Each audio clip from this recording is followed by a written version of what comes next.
Assalamualaikum warahmatullahi wabarakatuh. Perkenalkan, nama saya Welly Artika Senja dengan NPM 25160510072, kelas Rek B, dengan dosen pengampu Bapak Muhammad Iqbal Harori SAB MSI. Di sini saya akan menjawab pertanyaan UAS Ekonomi dan Bisnis.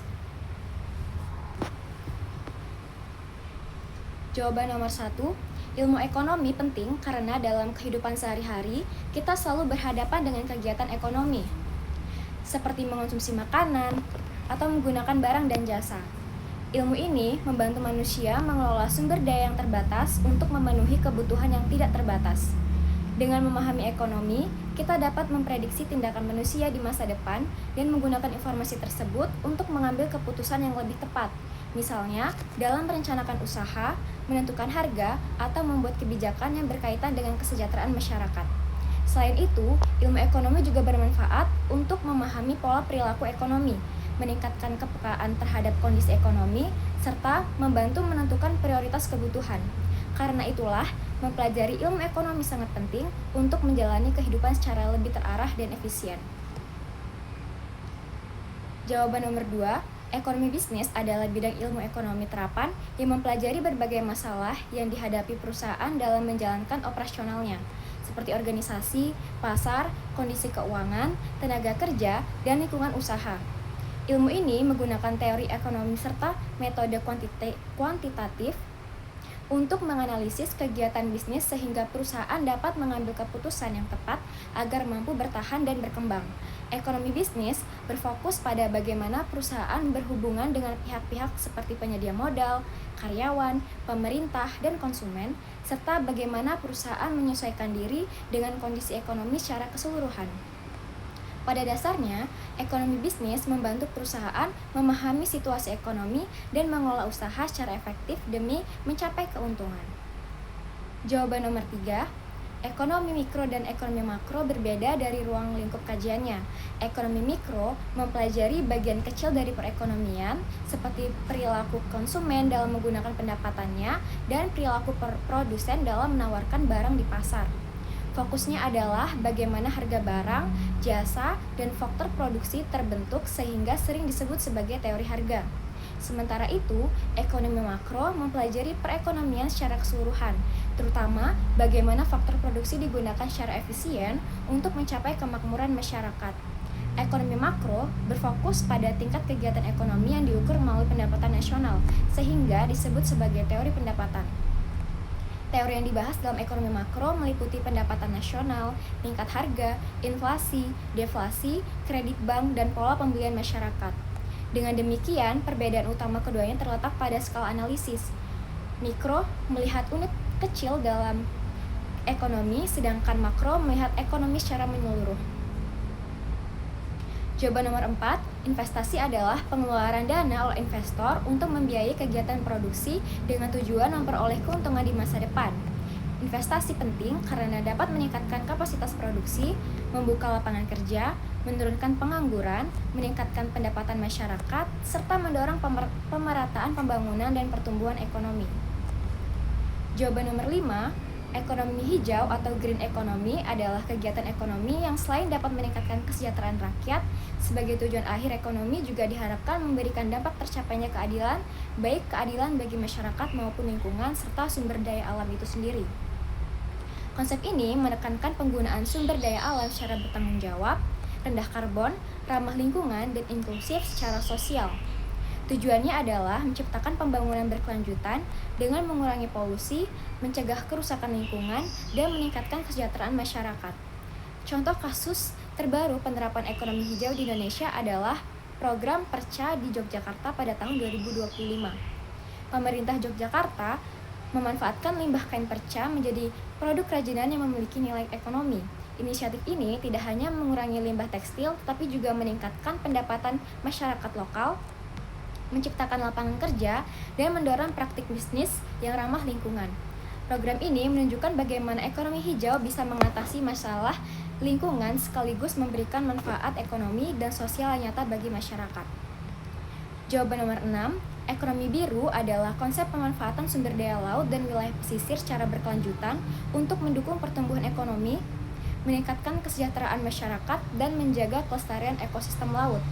Konsep ini tidak hanya terbatas pada perikanan dan budidaya air, tetapi juga mencakup sektor pariwisata, transportasi air, energi terbarukan, pengelolaan limbah, dan mitigasi perubahan iklim. Ekonomi biru menekankan pengembangan lokal sehingga manfaat ekonomi langsung dirasakan oleh masyarakat sekitar. Namun, tetap memungkinkan ekspor dan pengembangan teknologi. Contoh kasus terkininya adalah pemerintah Indonesia pada 2025 merilis peta karang dan padang lamun nasional sebagai bagian dari strategi memperkuat ekonomi biru. Program ini bertujuan untuk memanfaatkan ekosistem laut secara berkelanjutan, mendukung pertumbuhan ekonomi, melindungi biodiversitas laut, serta memberikan peluang pendapatan dan lapangan kerja bagi masyarakat pesisir. Dengan pengelolaan yang baik, sektor-sektor ekonomi biru ini diharapkan bisa mendorong kesejahteraan masyarakat sekaligus menjaga kelestarian lingkungan laut. Jawaban nomor 7, permasalahan ekonomi Indonesia yang membuatnya lambat bersaing dengan negara maju terletak pada beberapa hal utama. Yang pertama, pertumbuhan ekonomi Indonesia masih kurang berkualitas karena kemiskinan, pengangguran, dan ketimpangan sosial yang tinggi. Sementara PDB terkonsentrasi di beberapa wilayah tertentu. Yang kedua, sektor industri lemah dan ketergantungan pada impor tinggi sehingga produksi dalam negeri belum mampu memenuhi kebutuhan domestik. Sementara investasi asing lebih banyak mengalir ke sektor jasa dibandingkan manufaktur. Ketiga, daya beli masyarakat yang stagnan dan konsumsi terbatas, serta kesiapan sumber daya manusia dan teknologi untuk menghadapi tantangan ekonomi modern masih rendah. Ditambah lagi, kebijakan fiskal dan subsidi yang tidak konsisten, rendahnya rasio pajak, meningkatnya utang, dan ketimpangan sosial semakin memperlambat pertumbuhan. Semua faktor ini membuat Indonesia sulit mengejar negara maju yang ekonominya berbasis teknologi, inovasi, dan infrastruktur efisien. Selain itu, Indonesia masih terjebak pada middle income trap, yaitu kondisi ketika pertumbuhan ekonomi stagnan di level menengah, sehingga kesejahteraan masyarakat tidak meningkat secara signifikan.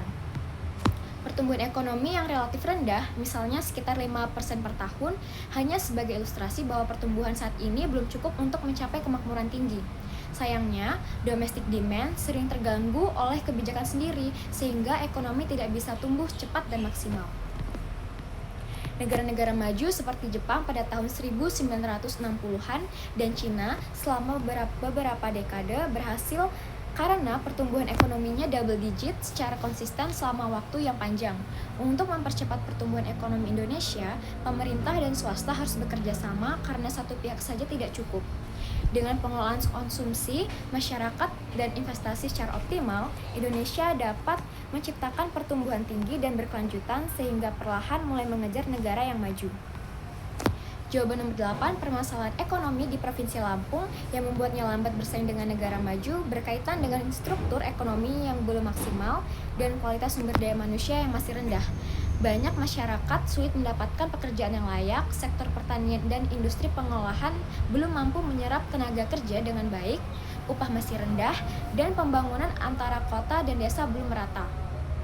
Hal ini membuat ekonomi Lampung tumbuh lambat dan kesejahteraan masyarakat sulit meningkat. Solusi yang dapat dilakukan, yang pertama, meningkatkan kualitas SDM lewat pendidikan dan pelatihan sesuai kebutuhan industri dan potensi daerah. Yang kedua, mengembangkan sektor unggulan seperti pertanian, agroindustri, dan pariwisata agar lebih produktif dan bisa menyerap banyak tenaga kerja. Yang ketiga, menciptakan lebih banyak lapangan kerja formal melalui investasi dan iklim usaha yang baik. Yang keempat, membangun infrastruktur secara merata agar semua wilayah bisa berkembang dan mengurangi kesenjangan. Yang kelima, mengembangkan UMKM dan ekonomi kreatif, misalnya kerajinan, kuliner, dan usaha digital. Dan yang keenam, memanfaatkan teknologi dan digitalisasi di pertanian, perdagangan, dan pelayanan publik agar lebih efisien dan pasar lebih luas. Dengan solusi tersebut, Lampung bisa meningkatkan produktivitas, menciptakan lapangan kerja yang lebih banyak, meningkatkan pendapatan masyarakat, dan secara bertahap bisa bersaing lebih baik di tingkat nasional maupun internasional. Jawaban nomor 9, Kabupaten Tulangbong Barat, meskipun angka kemiskinannya relatif rendah, masih lambat bersaing dengan daerah lain karena beberapa masalah yang nyata di lapangan. Salah satunya adalah ketimpangan antar wilayah, di mana kecamatan pusat seperti Tulangbong Tengah lebih maju dibanding wilayah perdesaan seperti Tulangbong Udik, Waikenanga, dan Pagar Dewa.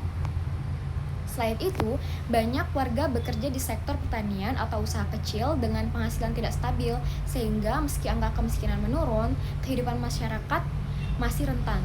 Akses ke pendidikan, layanan kesehatan, fasilitas ekonomi juga terbatas, membuat masyarakat sulit mengembangkan diri dan bersaing di pekerjaan yang lebih baik.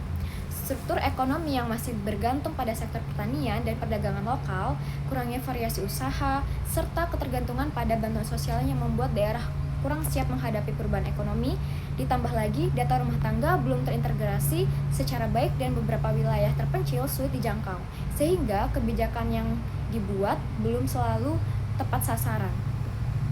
Solusi singkat yaitu memperluas pembangunan dan pelayanan publik di desa-desa, meningkatkan keterampilan dan pendidikan para warga, memperluas akses pendidikan dan kesehatan, mendorong usaha lokal dan sektor baru, memadukan bantuan sosial dengan pemberdayaan ekonomi, dan memanfaatkan data rumah tangga untuk membuat kebijakan tepat sasaran, serta memperbaiki jalan dan akses daerah terpencil.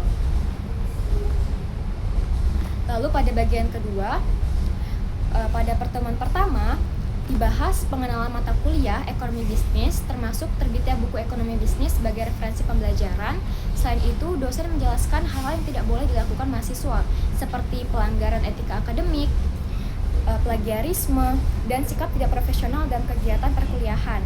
Yang kedua, pada pertemuan itu, kegiatan pembelajaran diisi dengan pemaparan dan diskusi berita ekonomi yang sedang terjadi saat itu. Mahasiswa memahami isu ekonomi serta mengaitkannya dengan kondisi bisnis dan perekonomian. Pada pertemuan ketiga, tidak dilaksanakannya perkuliahan karena adanya agenda bisnis family gathering angkatan 2025, tetapi diganti dengan tugas meresum buku ekonomi dan bisnis administrasi dari bab 1 sampai bab 10. Lalu pada pertemuan keempat membahas hasil wawancara dengan pemagang di Galeri Pasar Modal FISIP Universitas Lampung secara berkelompok. Hasil wawancaranya menunjukkan bahwa Galeri Pasar Modal berperan meningkatkan literasi keuangan mahasiswa melalui seminar, UKM KSPM, dan pelatihan investasi, serta menjelaskan fungsi pasar modal sebagai sarana pendanaan perusahaan yang dipengaruhi kondisi ekonomi seperti inflasi terhadap pergerakan harga saham. Pada pertemuan kelima, membahas materi wawancara terhadap para pedagang UMKM secara berkelompok.